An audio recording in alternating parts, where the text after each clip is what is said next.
नमस्कार दोस्तों, मैं डॉक्टर ओपी वर्मा फिर आप सभी का अरस्तु स्टडी पॉइंट यूट्यूब चैनल पर हार्दिक अभिनंदन करता हूं, हार्दिक स्वागत करता हूं। जैसा कि आप सब जानते हैं कि हम डाइजेस्टिव सिस्टम के बारे में पढ़ रहे थे, जिसमें अपन ओरल कैविटी पर चर्चाएं कर रहे थे। ओरल कैविटी पढ़ने के बाद हम आगे देखते हैं तो एलिमेंट्री कैनाल की ज़रूरत पड़ेगी। ये ओरल कैविटी यहाँ तक हमने पढ़ लिया था, जिसमें टीथ के बारे में पढ़ा, सलाइवा लार के बारे में पढ़ा, पैलेट्स के बारे में पढ़ लिया, टंग के बारे में पढ़ लिया। और अपने जैसे ही इस जगह पर ओरल कैविटी में से खाना आगे की तरफ जाएगा तो फेरिंग्स होती है, और यहाँ पर जब भोजन का डाइजेशन चलता रहता है लार के माध्यम से, यहाँ पर क्या होती है, ओरल कैविटी के अंदर लार होती है। उस लार के अंदर एमाइलेज एंजाइम के द्वारा स्टार्च का पाचन हो जाता है, माल्टोज में बदल जाता है। और जब हमारा भोजन लार के संपर्क में आ जाता है तो लार के संपर्क में आने पर उस भोजन का नाम पड़ जाता है बोलस। क्या कहते हैं उसे? बोलस कहते हैं या लुगदी कहते हैं। तो जब भोजन चबाया जाता है और उस चबाए हुए भोजन के अंदर लार मिल जाती है तो लार मिल जाने पर उस भोजन को बोलस या लुगदी कहते हैं। उसी प्रकार जब हमारा भोजन आमाशय के अंदर पहुंचेगा तो आमाशय के अंदर अम्लीय माध्यम में जब उसका पाचन हो जाता है तो इस आमाशय के अंदर उस भोजन का नाम पड़ जाता है काइम। आमाशय के अंदर उस भोजन को क्या बोलेंगे? काइम कहते हैं। और जब स्मॉल इंटेस्टाइन के अंदर पहुंचता है तो स्मॉल इंटेस्टाइन के अंदर उसी भोजन का नाम पड़ जाता है, उसे बोलते हैं काइल। काइल कहते हैं। तो तीन टर्म हैं, एक बोलस। तो बोलस कहाँ बनता है?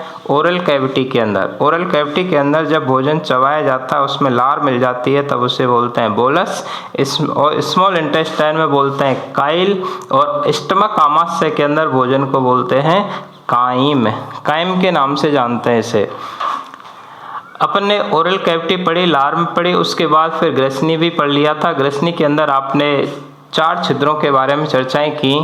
एक छिद्र था उसमें गलेट, गलेट या ग्रास द्वार। गलेट या ग्रास द्वार वह भाग होता है जहां से अपना जो आगे भोजन ये ग्रासनाल में चला जाता है, यानी कि फेरिंग्स का वह छिद्र जिससे होकर ग्रासनाल जुड़ती है, ईसोफेगस जुड़ती है, उसे बोलते हैं गलेट या ग्रास द्वार। ये जो ग्रासनाल है, ये ग्रासनाल के अंदर किसी भी प्रकार की पाचक ग्रंथि नहीं पाई जाती। इसमें कोई पाचक ग्रंथि नहीं होती, ग्रसनी में भी पाचक ग्रंथि नहीं होती। इससे ग्रासनाल के भी 3 भाग होते हैं, एक अग्रभाग, एक मध्य भाग और एक पश्च भाग। तो एक अग्रभाग होता है, एक मध्य भाग और एक पश्च भाग। ये जो अग्रभाग है ये डायरेक्ट फेरिंग से जुड़ा हुआ होता है। इस अग्रभाग के अंदर केवल और केवल ऐच्छिक पेशी पाई जाती हैं, केवल वॉलेंट्री मसल्स पाई जाती हैं, जबकि मध्य भाग के अंदर अनैच्छिक पेशी और ऐच्छिक दोनों ही पेशी पाई जाती हैं। और ये जो पश्च भाग है इसके अंदर केवल अनैच्छिक पेशी होती हैं। अनैच्छिक पेशी इनवॉलेंट्री मसल्स पाई जाती हैं, जिन्हें स्मूथ मसल्स के नाम से, अनस्टेटेड मसल्स के नाम से भी जानते हैं। इन अनैच्छिक पेशियों के अंदर जब कॉन्ट्रैक्शन होता है, संकुचन होता है, तो इनके संकुचन के बाद ईसोफेगस से भोजन डायरेक्ट स्टमक के अंदर आ जाता है, आमाशय में आ जाता है। और जिस जगह पर आमाशय इस स्टमक से जुड़ा रहता है उस आमाशय के भाग को बोलते हैं कार्डियक पार्ट। क्या कहेंगे उसे कार्डियक भाग के नाम से जानते हैं। तो यहाँ पर इस जगह पर ये आमाशय स्टार्ट हो गया। आमाशय जो आपने सुना था कि आमाशय हमारे शरीर का आहार नाल का सबसे चौड़ा बैग समान संरचना होती है, थैले समान संरचना होती है।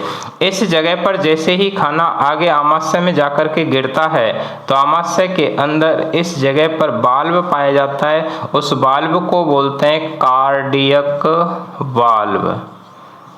कार्डियक वाल्व कहते हैं। तो कार्डियक वाल्व कहाँ होता है? तो आंसर होना चाहिए ईसोफेगस और स्टमक के कार्डियक भाग पर। कार्डियक भाग इसका वास्तव में काम होता है जब अपना भोजन ईसोफेगस से आमाशय स्टमक के अंदर आ जाता है तो आमाशय के अंदर क्रमाकुंचन गति सबसे तेज होती है। सबसे स्पीडली जो पेरिस्टेसिस मूवमेंट होती है वो आमाशय के अंदर होती हैं। इन आमाशय में पेरिस्टेसिस मूवमेंट के कारण कहीं भोजन वापस ईसोफेगस में ना चला जाए उसे रोकने का काम करता है कार्डियक वाल्व। तो कार्डियक वाल्व कहाँ होगा? ये ईसोफेगस और कार्डियक पार्ट के बीच में होता है। इसी जगह पर अपना लीवर है, लीवर, और जो लीवर होता है वो अपने राइट हैंड साइड में है, जो हमारे शरीर की सबसे बड़ी डाइजेस्टिव ग्लैंड्स हैं। लीवर शरीर की सबसे बड़ी डाइजेस्टिव ग्लैंड होती है, जबकि जो पैंक्रियाज होती है वो दूसरी सबसे बड़ी पाचक ग्रंथि है। तो लीवर शरीर की सबसे बड़ी ग्रंथि, सबसे बड़ी पाचक ग्रंथि, और आंतरिक अंगों में सबसे बड़ा अंग भी लीवर ही होता है, जिसे लेबोरेटरी ऑफ ह्यूमन बॉडी के नाम से जानते हैं। उस लीवर के अंदर ही गॉल ब्लैडर होता है, पित्ताशय या पित्त की थैली जिसे कहते हैं। ये गॉल ब्लैडर या पित्ताशय वह स्थान होता है जहां पित्त या वाइल का संग्रह होता है। पित्त या वाइल का पित्तरस जो होता है, जिसे वाइल जूस कहते हैं, उसका निर्माण लीवर के अंदर होता है, लेकिन उसका जो संग्रह होता है, स्टोरेज, वो स्टोरेज कहाँ होगा? पित्ताशय के अंदर होता है। यहाँ से स्टमक स्टार्ट हो जाता है। स्टमक के फिर 3 पार्ट हो जाते हैं। एक पार्ट जो इनिशियल पार्ट है, ये प्रारंभिक भाग जो हार्ट के पास होता है, इसे बोलते हैं कार्डियक भाग। दूसरा पार्ट है ये फंडस भाग। ये फंडस भाग जो होता है, ये फंडस, ये सबसे बड़ा भाग भी होता है। यानी स्टमक के 3 पार्ट होते हैं, कार्डियक, फंडस और पाइलोरिक। उनमें से सबसे बड़ा भाग होता है वो है फंडस भाग होता है। आमाशय के अंदर मेनली 3 पार्ट होते हैं, एक चौथा पार्ट भी होता है, इसे बॉडी कहते हैं। ये बॉडी हो जाती है, ये बॉडी हो गई।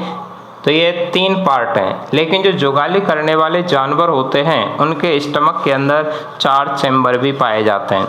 इसे स्टमक को अभी थोड़ी देर बाद अपन डिटेल में पढ़ेंगे। यहाँ कार्डियक पार्ट से जुड़ा, यहाँ पर फंडिक पार्ट जुड़ गया। ये जो फंडिक पार्ट है, इस फंडिक पार्ट से आगे चलकर स्मॉल इंटेस्टाइन जुड़ जाती है। ये जो स्मॉल इंटेस्टाइन का वह भाग जो कि इस पाइलोरिक पार्ट से जुड़ा रहता है, उसे बोलते हैं ड्यूडेनम, ग्रहणी पार्ट। तो इसे ड्यूडेनम कहते हैं। ये जो ड्यूडेनम है ग्रहणी, ये यू आकृति की संरचना होती है, यू शेप संरचना होती है, और ग्रहणी की यहाँ पर लंबाई लिखी हुई है, लगभग 0.25 मीटर के लगभग होती है। तो ग्रहणी स्मॉल इंटेस्टाइन के कितने पार्ट हो जाते हैं? 3, एक ड्यूडेनम, एक जेजुनम और एक इलियम। ड्यूडेनम, जेजुनम और इलियम पार्ट कहते हैं। ये जो ड्यूडेनम पार्ट है ये स्टमक से जुड़ा हुआ रहता है। तो ड्यूडेनम पार्ट किससे जुड़ा रहता है? स्टमक से, और स्टमक के जिस भाग से जुड़ा रहता है उसे पाइलोरिक पार्ट कहा जाता है। तो पाइलोरिक पार्ट, इसी ड्यूडेनम के अंदर पैंक्रियाज होती है। ड्यूडेनम के अंदर एक पत्ती के समान संरचना होती है, पैंक्रियाज, अग्नाशय जिसे कहते हैं। अग्नाशय ग्रंथि हमारे शरीर की सबसे बड़ी मिश्रित ग्रंथि, लेकिन पाचन की दृष्टि से दूसरी बड़ी ग्रंथि का उदाहरण भी है, जो अंतःस्रावी, एंडोक्राइन और एक्सोक्राइन दोनों का काम करती है। इधर देखते हैं तो ये बड़ी आंत है, लार्ज इंटेस्टाइन। लार्ज इंटेस्टाइन लगभग 1.5 मीटर लंबाई की होती है। इस लार्ज इंटेस्टाइन के भी 3 पार्ट होते हैं, एक सीकम, एक कोलन और एक रेक्टम। जब अपन ने चैप्टर स्टार्ट किया था तब एलिमेंट्री कैनाल के भागों के नाम लिखे थे, जहाँ पर इनके कार्यों से संबंधित कुछ चर्चाएं भी की थी। जैसे कि ये जो रेक्टम है, इस रेक्टम वाले भाग के अंदर सबसे ज़्यादा जल का अवशोषण होता है। तो सबसे ज़्यादा जल का अवशोषण कौन सा भाग करता है? रेक्टम पार्ट करता है। जबकि जो मेटाबॉलिक रिएक्शन के दौरान बनने वाला जल है उसका अवशोषण कोलन करता है। तो मेटाबॉलिक क्रियाओं के दौरान बनने वाले जल का अवशोषण कौन करता है? कोलन करता है। और जल का सबसे ज़्यादा अवशोषण रेक्टम में होता है। ये जो सीकम है, सीकम, इसके अंदर कुछ सहजीवी बैक्टीरियाज वगैरह भी पाए जाते हैं। तो इसमें सहजीवी बैक्टीरिया होते हैं।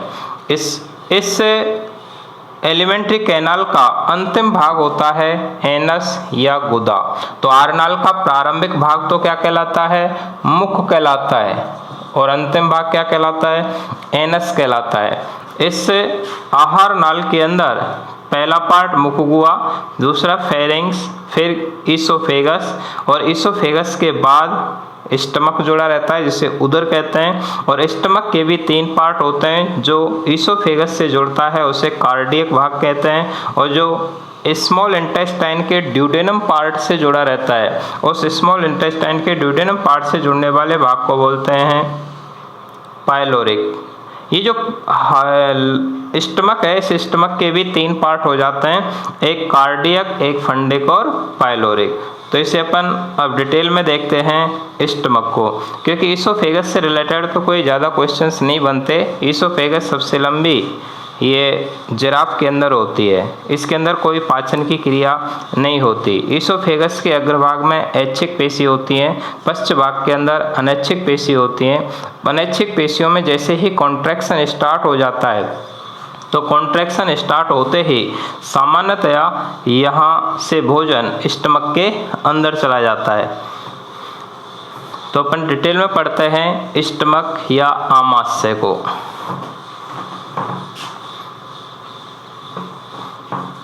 स्टमक या आमाशय,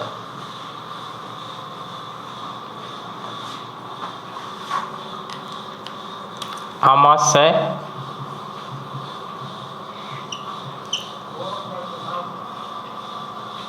स्टमक यह सबसे चौड़ा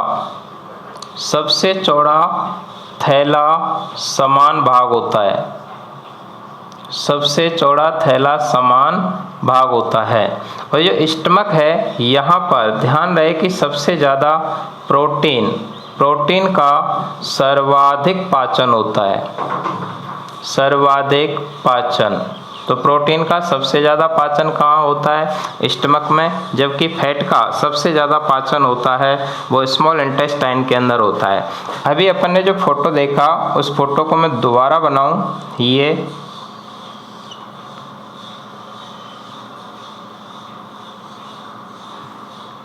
ये जो पार्ट होता है यहाँ इस जगह पर कार्डियक वाल्व होता है, कार्डियक वाल्व। ये जो पार्ट है इसे कार्डियक भाग कहते हैं, तो ये कार्डियक पार्ट हो गया। ये जो बड़ा पार्ट होता है उसे बोलते हैं फंडस, इस पार्ट को बोलते हैं पाइलोरिक, और ये जो पूरा पार्ट बचा इसे बोलते हैं बॉडी ऑफ स्टमक। ऐसे करके इसके 3 पार्ट होते हैं। यहाँ पर आगे चलेंगे तो यहाँ आगे से फिर ड्यूडेनम स्टार्ट हो जाती है, ड्यूडेनम स्टार्ट हो जाएगी। ड्यूडेनम और इस पाइलोरिक भाग के बीच में एक वाल्व और पाया जाता है, उस वाल्व को कहेंगे पाइलोरिक वाल्व। इस पाइलोरिक वाल्व का दूसरा नाम होता है sphincter of Oddi, sphincter of Oddi. तो इसे स्फिंक्टर ऑफ ओडाई भी कहते हैं, या इसी को पाइलोरिक वाल्व कहा जाता है। और ये पाइलोरिक वाल्व किससे जुड़ा रहता है, ड्यूडेनम अर्थात स्मॉल इंटेस्टाइन के एंटीरियर पार्ट से जुड़ा रहता है। इन तीनों भागों में कार्डियक भाग, फंडस भाग और पाइलोरिक, तीनों में जो फंडस भाग है ये सबसे बड़ा भाग होता है, सबसे बड़ा भाग। इस सबसे बड़े भाग के अंदर ही उपस्थित होती हैं जठर ग्रंथि या गैस्ट्रिक ग्लैंड। तो यहाँ पर गैस्ट्रिक ग्लैंड पाई जाती हैं। तो गैस्ट्रिक ग्लैंड किस भाग में स्थित होती हैं, फंडस वाले भाग में। इन जगहों पर जो कार्डियक भाग है, इस कार्डियक भाग के अंदर म्यूकस ग्लैंड होती हैं, म्यूकस सीक्रेट करने वाली ग्लैंड होती है। तो म्यूकस सीक्रेट करने वाली ग्लैंड कार्डियक पार्ट के अंदर होती हैं, फंडस पार्ट में भी होती हैं, लेकिन फंडस भाग के अंदर गैस्ट्रिक ग्लैंड और भी पाई जाती हैं, जिनसे गैस्ट्रिक जूस या जठर रस स्रावित होता है। और ये जो पाइलोरिक पार्ट है, इस पाइलोरिक पार्ट के अंदर म्यूकस भी सीक्रेट होता है, म्यूकस, और इसी के अंदर सीक्रेट होता है गैस्ट्रीन हार्मोन, तो गैस्ट्रिन हार्मोन सीक्रेट होता है। तो गैस्ट्रिन हार्मोन और म्यूकस दोनों पाइलोरिक पार्ट से सीक्रेट होते हैं, जबकि जो जठर रस है वो जठर रस किससे निकलेगा? फंडस भाग से। सबसे बड़ा भाग कौन सा है? फंडस भाग। आहार नाल के कौन से भाग में सबसे ज्यादा क्रमाकुंचन गति होती है? आमाशय में। तो सबसे तीव्र क्रमाकुंचन गति आमाशय के अंदर होती है, स्टमक में होती है, आमाशय में। पेरिस्टालसिस मूवमेंट सबसे ज़्यादा आमाशय में। और सबसे धीमी पूछ लिया जाए तो सबसे धीमी क्रमाकुंचन गति होती है रेक्टम में, मलाशय में।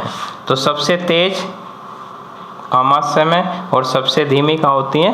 रेक्टम के अंदर होती है। आमाशय के कितने पार्ट होते हैं? 3, कार्डियक, फंडस और पाइलोरिक। एक पार्ट बॉडी भी मानते हैं। कार्डियक पार्ट के अंदर म्यूकस सीक्रेट करने वाली म्यूकस ग्लैंड्स होती हैं, जबकि जो फंडस पार्ट होता है वो सबसे बड़ा है, जिसमें गैस्ट्रिक ग्लैंड होती हैं जिनसे गैस्ट्रिक जूस सीक्रेट होता है। ये जो पाइलोरिक पार्ट है उससे म्यूकस और गैस्ट्रिन हार्मोन सीक्रेट होते हैं। ईसोफेगस और स्टमक दोनों के बीच में वाल्व होता है, उसे कार्डियक वाल्व कहते हैं। और ये जो स्टमक का पाइलोरिक पार्ट जहाँ पर ड्यूडेनम से जुड़ता है वहाँ पर पाइलोरिक वाल्व या स्फिंक्टर ऑफ ओडाई का वाल्व होता है, स्फिंक्टर ऑफ ओडाई। तो ये इसकी संरचना है। ये सबसे चौड़ा थैले समान पार्ट होता है, यहाँ पर सबसे ज़्यादा प्रोटीन का पाचन भी होता है। तो हमारे शरीर में आहारनाल के किस भाग में सबसे ज़्यादा प्रोटीन का पाचन होता है? तो आपका आंसर होना चाहिए आमाशय के अंदर। और यदि वसा का पाचन पूछ लिया जाए तो वसा के पाचन में सबसे ज़्यादा वसा का पाचन स्मॉल इंटेस्टाइन के अंदर होता है। अब देखते हैं कि जो आमाशय है, स्टमक, इसके अंदर जठर ग्रंथि होती है और जठर ग्रंथियों से निकल के आता है जठर रस। जठर रस गैस्ट्रिक जूस, गैस्ट्रिक जूस। इस गैस्ट्रिक जूस की जो प्रकृति होती है ये अम्लीय प्रकृति का होता है। अम्लीय प्रकृति, अम्लीय प्रकृति का यूँ क्योंकि इसकी जो पीएच होती है वो पीएच लगभग 0.9 से लेकर अधिकतम 1.5 तक होती है। तो गैस्ट्रिक जूस रासायनिक प्रकृति से कैसा होता है?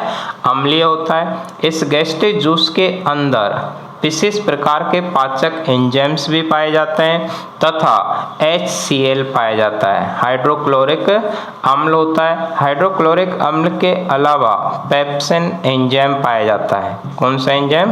Pepsin enzyme. और ये जो पेप्सिन एंजाइम है इसका काम होता है प्रोटीन का पाचन करना। तो पेप्सिन एंजाइम का काम क्या है? प्रोटीन का पाचन करना। इसके अलावा गैस्ट्रिक लाइपेज भी पाया जाता है और गैस्ट्रिक लाइपेज का काम होता है वसा का अपघटन करना। तो ये वसा का अपघटन करता है, वसा का पाचन करता है, इसे गैस्ट्रिक लाइपेज कहते हैं। वसा के अपघटन का अर्थ होता है यानी जो वसा है उस पर यदि लाइपेज एंजाइम क्रिया करता है तो लाइपेज की क्रिया के बाद यह वसीय अम्ल और ग्लिसरॉल में टूट जाती है। वसीय अम्ल प्लस ग्लिसरॉल। ये वसा जटिल कार्बनिक अणु होते हैं, उन्हें सरल कार्बनिक अणुओं में तोड़ने का काम करता है और इस क्रिया को बोलते हैं एमल्सिफिकेशन। इस क्रिया को क्या बोलेंगे? एमल्सिफिकेशन, या हिंदी में बोलते हैं पायसीकरण। दोबारा बोल देता हूँ कि गैस्ट्रिक लाइपेज जो कि गैस्ट्रिक जूस के अंदर होता है वो वसा को छोटे छोटे टुकड़े अर्थात वसीय अम्ल और ग्लिसरॉल में तोड़ता है। वसा को छोटे टुकड़ों में तोड़ने की क्रिया पायसीकरण एमल्सिफिकेशन कहलाती है। एमल्सिफिकेशन की क्रिया में गैस्ट्रिक लाइपेज एंजाइम भाग लेता है। इसके अलावा पेप्सिन ट्रिप्स गैस्ट्रिक के अलावा इसमें पाया जाता है रेनिन एंजाइम। कौन सा एंजाइम है? Rennin enzyme. और रेनिन एंजाइम का काम होता है दूध को दही में बदलना। दूध को दही में बदलना। तो दूध को दही में बदलने का काम करता है रेनिन एंजाइम, जो कि इस गैस्ट्रिक जूस के अंदर स्थित होता है। वास्तव में होता यह है कि जो अपना दूध है उस दूध के अंदर केसीन प्रोटीन पाई जाती है। कौन सी प्रोटीन पाई जाती है? केसीन। तो दूध के अंदर केसीन प्रोटीन है, उससे दूध में उपस्थित केसीन प्रोटीन को ये कैल्शियम पैरा कैसीनेट में बदलता है, और कैल्शियम पैरा कैसीनेट में बदलने की क्रिया को बोलते हैं कर्डिंग, दहीकरण, या हिंदी में बोलते हैं दहीकरण। दूध का सफ़ेद रंग किस प्रोटीन की वजह से होता है? Casein protein. दूध को दही में बदलते हैं तो उस क्रिया को क्या बोलेंगे? कर्डिंग ऑफ मिल्क कहते हैं। दूध को दही में बदलने वाला एंजाइम कौन सा है? तो रेनिन एंजाइम। और रेनिन एंजाइम किस में पाया जाता है? गैस्ट्रिक जूस के अंदर पाया जाता है। इनके अलावा इसी गैस्ट्रिक जूस के अंदर एक इंट्रिंसिक फैक्टर भी पाया जाता है। Intrinsic factor, intrinsic factor, intrinsic कारक। इंट्रिंसिक जो कारक होता है उसे कैसल्स फैक्टर भी कहते हैं। इसका काम होता है विटामिन B12 का अवशोषण करना। विटामिन जो B12 होता है, जिसे साइनोकोबालेमिन के नाम से जानते हैं, ये विटामिन B12 का अवशोषण कौन करता है? ये इंट्रिंसिक फैक्टर करता है। यदि इस फैक्टर की कमी हो जाती है तो इस फैक्टर की कमी की वजह से रोग होता है, उसे बोलेंगे पर्नीशियस एनीमिया। Pernicious anaemia. तो ये मैंने जो भी लिखा ये जठर रस का संगठन है, यानी जो गैस्ट्रिक जूस होता है उस जठर रस का संगठन है। जठर रस में क्या क्या है दोबारा सुन लें। एक इंट्रिंसिक फैक्टर होता है। इंट्रिंसिक फैक्टर विटामिन B12 का अवशोषण करता है। इंट्रिंसिक फैक्टर की कमी हो जाए तो पर्नीशियस एनीमिया हो जाएगा। अर्थात हमारी जो RBC होती हैं उनकी साइज नॉर्मल व्यक्ति के अंदर 7.5 माइक्रोन होती है। जब 7.5 से बड़ी हो जाती हैं तब उन्हें मैक्रोसाइट्स कहते हैं, और ऐसे एनीमिया को बोलते हैं पर्नीशियस एनीमिया। दूसरा, इस जठर रस की प्रकृति अम्लीय होती है क्योंकि ये pH 0.9 से 1.5 तक होती है। इसके अलावा इसमें HCl होता है, हाइड्रोक्लोरिक अम्ल। ये जो HCl है, HCl इसे नमक का तेजाब भी बोला जाता है, नमक का तेजाब। और यदि किसी के अंदर HCl की अधिकता हो जाती है तो HCl की अधिकता की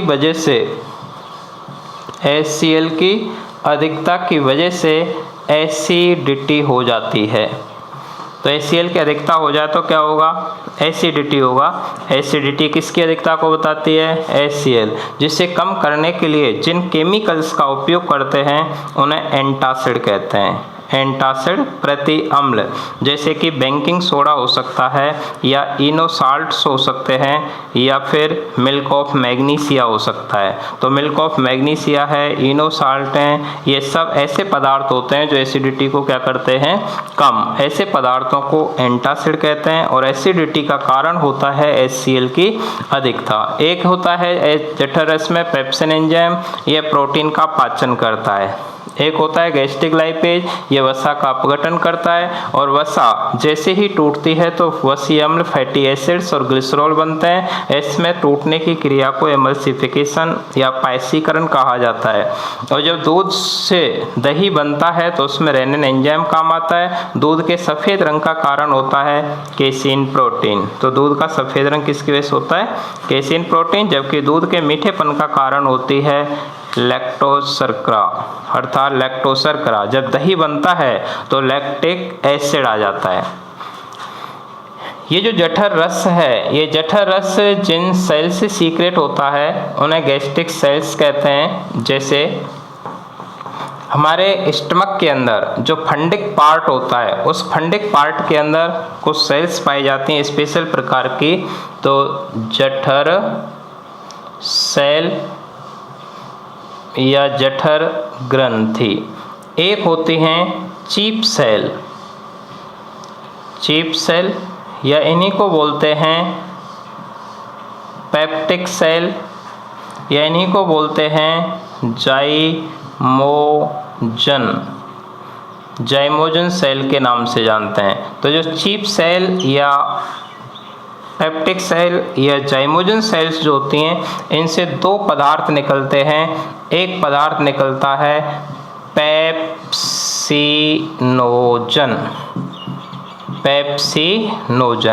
और दूसरा पदार्थ इनसे सीक्रेट होता है, उसे बोलते हैं प्रोरेनिन। पेप्सिनोजन और दूसरा है प्रोरेनिन। ये जो पेप्सिनोजन है ये पहले निष्क्रिय रहता है, प्रोरेनिन भी निष्क्रिय रहता है। लेकिन जैसे ही ये पेप्सिनोजन HCl के संपर्क में आ जाता है, तो HCl के संपर्क में आते ही ये बदल जाता है पेप्सिन में। तो पेप्सिनोजन पहले निष्क्रिय एंजाइम्स के रूप में सीक्रेट होता है, लेकिन जब ये HCl के संपर्क में आता है तो पेप्सिनोजन किस में बदल गया? पेप्सिन में। इसका काम क्या हो जाएगा? वही प्रोटीन का पाचन करना। उसी प्रकार ये जो प्रोरेनिन है, ये प्रोरेनिन पहले निष्क्रिय रहता है, लेकिन जब ये HCl के संपर्क में आता है तो बदल जाता है रेनिन में, और रेनिन का काम वही दूध को दही में बदलना। तो चीफ सेल दो पदार्थ सीक्रेट करती हैं, पेप्सिनोजन और एक करती हैं प्रोरेनिन। पेप्सिनोजन क्या काम करता है? तो पेप्सिनोजन का काम है कन्वर्ट होकर पेप्सिन में बदलना और प्रोटीन का पाचन करना। प्रोरेनिन HCl की वजह से सक्रिय होता है और रेनिन में बदल जाता है। दूसरी जो सेल्स हैं वो हैं ऑक्जेंटिक सेल। ऑक्जेंटिक सेल या इन्हीं को बोलते हैं पैराइटल सेल। इनसे भी दो इम्पोर्टेंट पदार्थ सीक्रेट होते हैं। एक है जो इनसे सीक्रेट होता है वो इंट्रिंसिक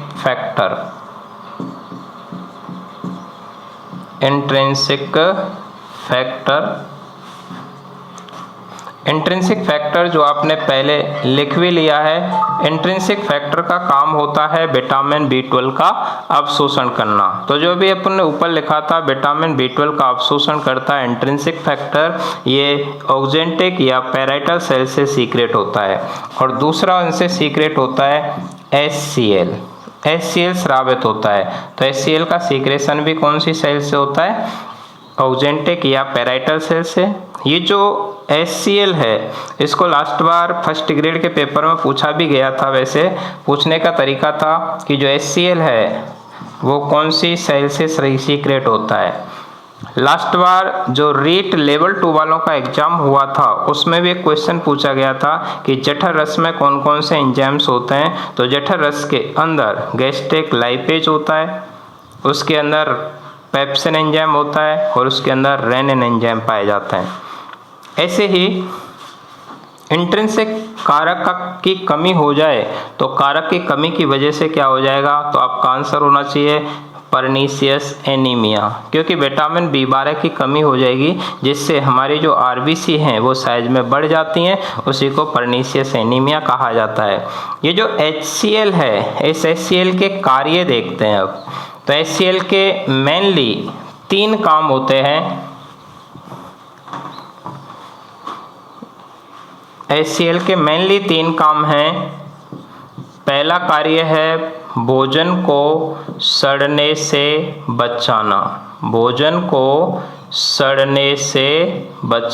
तो भोजन को सड़ने से बचाने का काम कौन करता है? HCl।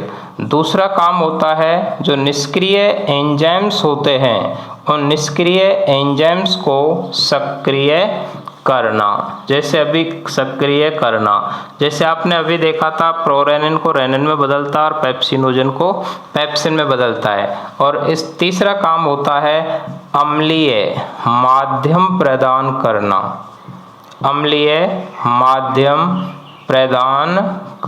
तो अम्लीय माध्यम प्रदान करने वाला पदार्थ भी कौन सा है? HCl। ये 3 मेन काम है, भोजन को सड़ने से बचाना, निष्क्रिय एंजाइमों को सक्रिय करना और अम्लीय माध्यम प्रदान करना। और HCl की अधिकता हो जाए तो क्या हो जाएगी, एसिडिटी हो जाती है। और एसिडिटी को कम करने के लिए जिन केमिकल्स का यूज करते हैं उन्हें बोलते हैं एंटासिड। एंटासिड के रूप में मिल्क ऑफ मैग्नीशिया या सोडियम बाइकार्बोनेट, बेकिंग सोडा का यूज या इनो साल्ट यूज करते हैं। लास्ट बार रीट वालों को ये मिल्क ऑफ मैग्नीशिया पूछ लिया गया था। सेकंड ग्रेड के अंदर भी क्वेश्चन पूछा गया था कि पेप्सिन कौन से माध्यम में कार्य करता है, तो पेप्सिन एंजाइम अम्लीय माध्यम में कार्य करता है। पेप्सिन एंजाइम का वास्तव में काम क्या है, तो आंसर होता है प्रोटीन का पाचन करना। पेप्सिन कौन सी सेल से निकलता है, तो चीफ सेल या जाइमोजल सेल से निकलता है। चीफ या जाइमोजन सेल जो होते हैं उनसे सीक्रेट होता है पेप्सिनोजन, जो HCl की वजह से सक्रिय हो जाता है, फिर वो प्रोटीन का पाचन करेगा। तो ये अपने आज एलिमेंट्री कैनाल के अंदर इसोफेगस, ग्रासनाल, आमाशय की संरचना में 3 पार्ट, एक कार्डियक, एक फंडस और एक पाइलोरिक देखे। आमाशय की हिस्टोलॉजी देखते हैं तो हिस्टोलॉजी के अंदर 3 परतें होती हैं, एक म्यूकोसा, एक सब म्यूकोसा और एक मस्कुलर लेयर होती है। इसके अंदर मसल्स जो होती हैं आमाशय में वो अनैच्छिक इनवॉलेंट्री प्रकार की होती हैं। उन्हीं इनवॉलेंट्री मसल्स की वजह से कॉन्ट्रैक्शन होता है, उसी संकुचन की वजह से यहाँ पर गैस्ट्रिक ग्लैंड से गैस्ट्रिक जूस सीक्रेट होता है और गैस्ट्रिक जूस सीक्रेशन को बढ़ाने का काम करता है वो नॉरएड्रेनालिन। जबकि यदि एड्रेनालिन हार्मोन की अधिकता हो जाती है तो गैस्ट्रिक जूस धीरे धीरे कम हो जाता है। यही कारण है कि जब एड्रेनालिन की मात्रा ज़्यादा होती है तो भूख कम लगती है। यहाँ से आगे की बातें अपन नेक्स्ट क्लास में करेंगे। आज के लिए इतना ही। आप सभी को धन्यवाद। आप सभी अपनी पढ़ाई घर पर बैठे करते रहें, जुड़े रहें। अरस्तु स्टडी पॉइंट्स थे। Thanks to all.